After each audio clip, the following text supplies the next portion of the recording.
Hoje, a gente vai mergulhar fundo em uma das maiores e mais tristes tragédias da história recente do Brasil.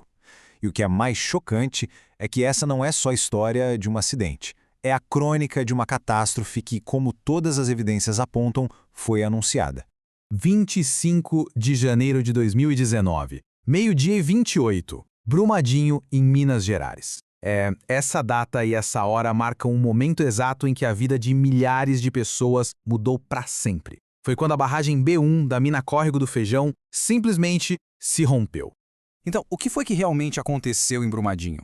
Sabe, foi um acidente que ninguém podia prever? Ou foi, na verdade, o resultado de uma série de decisões, de omissões? É exatamente isso que a gente vai investigar agora, olhando de perto os relatórios oficiais para entender essa história a fundo. 272. Esse número, esse é o custo humano da tragédia. São as vidas perdidas que, para as famílias, são chamadas de joias. E é muito importante a gente lembrar que entre essas joias estavam duas gestantes, ou seja, duas vidas que foram interrompidas antes mesmo de começar. E é no meio dessa dor que não tem fim que surge a busca por um significado, por um propósito. Essa frase, que vem do projeto do Memorial de Brumadinho, captura a essência de toda essa luta. Como é que se transforma o luto em memória? E como se transforma a memória em um alerta para o futuro? Ok, então vamos para a primeira parte da nossa análise. Por que a gente insiste em dizer que essa foi uma tragédia anunciada? Simples. Porque as evidências mostram um histórico muito claro de alertas que foram ignorados e de riscos que, sim, já eram conhecidos. O ponto central do problema técnico está aqui, ó. O tal método de alteamento a montante. Pensa assim, é como construir um andar novo em cima de uma base que já é instável, usando o próprio resíduo da mineração. Era, claro, o método mais barato, mas era também, de longe, o mais perigoso. Tão perigoso que já tinha sido proibido em vários países do mundo. E agora, olha só para esses números. Eles são do relatório da CPI e, sinceramente, eles não mentem. O tal do fator de segurança mede o quão estável uma barragem é. O mínimo recomendado internacionalmente é 1,3. A barragem 1 operava com 1,09. Isso é muito abaixo da margem segura. Ela funcionava basicamente no limite do colapso. A pergunta é, se a barragem era tão estável, como ela continuava operando? Bom, a resposta passa por essa empresa alemã, a TÜV SÜD. Mesmo sabendo dos riscos, ela foi lá e emitiu laudos que atestavam a estabilidade. A CPI de Brumadinho usou um termo muito forte para isso. Classificou os laudos como ideologicamente falsos. A conclusão foi que a TÜV SÜD sofreu pressão da Vale e cedeu, para manter a operação da mina a todo custo. Certo, e com tantas evidências, as investigações foram, claro, afunilando e apontando responsabilidades. A questão já não era mais se existiam culpados, mas sim quem eram eles. É a parte da culpa comprovada. E aqui o quebra-cabeça começa a se montar. Duas empresas aparecem no centro de tudo.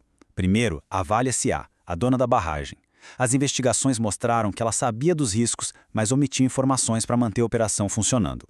E do outro lado, a TÜV SÜD, a certificadora que deveria ser o selo de segurança, mas que na prática emitiu laudos falsos, mesmo sabendo dos perigos. Olha, essa frase do relatório da CPI, ela é devastadora. Omissão consciente e voluntária e cegueira deliberada. Isso aqui muda tudo, sabe? Porque não estamos falando de um erro, de uma negligência. A investigação aponta para uma escolha deliberada de ignorar todos os sinais de perigo. Isso nos leva para um conceito jurídico que é chave para entender esse caso: o dolo eventual. Parece complicado, mas a ideia é simples. Significa que mesmo que a pessoa não quisesse o resultado final, tipo a morte de 272 pessoas, ela sabia do risco e não se importou. Ao não fazer nada para impedir, ela assumiu o risco de que o pior acontecesse. Foi essa a conclusão da CPI.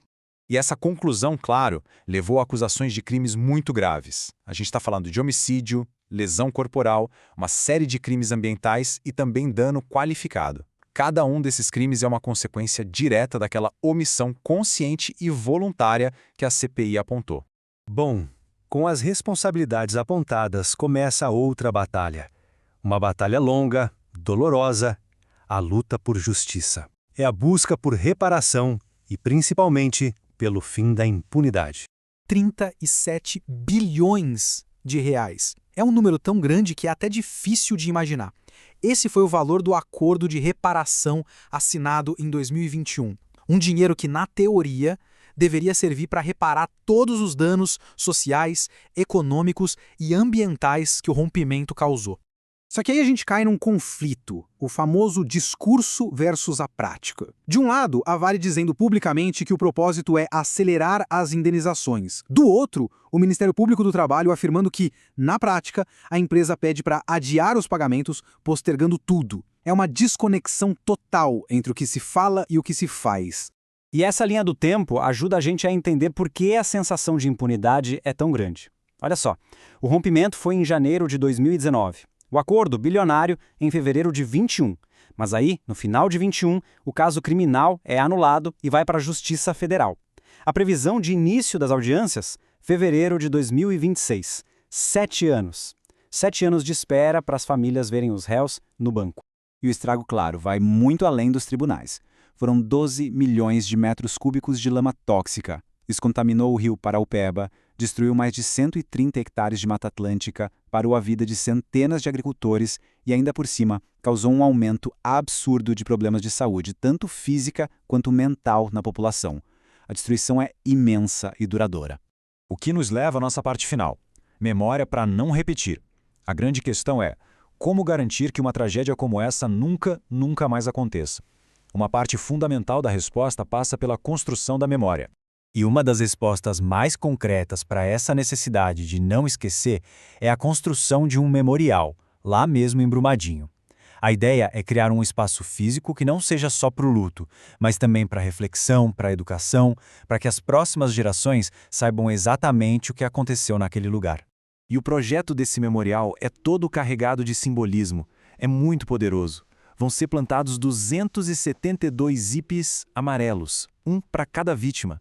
Vai ter um caminho escavado no chão que aponta para o local exato do rompimento. Os nomes das joias vão aparecer nas paredes de uma fenda e até uma escultura que chora, simbolizando o luto de todo mundo. Cada detalhe foi pensado para contar essa história. Uma fenda escavada, testemunha inapagável do que aconteceu.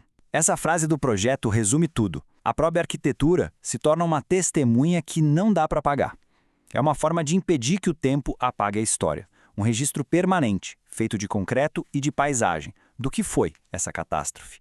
Mas, enquanto a gente constrói a memória, o risco continua aí bem real. E esse número final é assustador. Hoje, no Brasil, ainda existem 459 barragens de mineração consideradas em algum nível de risco. E pior, dezenas delas com risco alto de rompimento.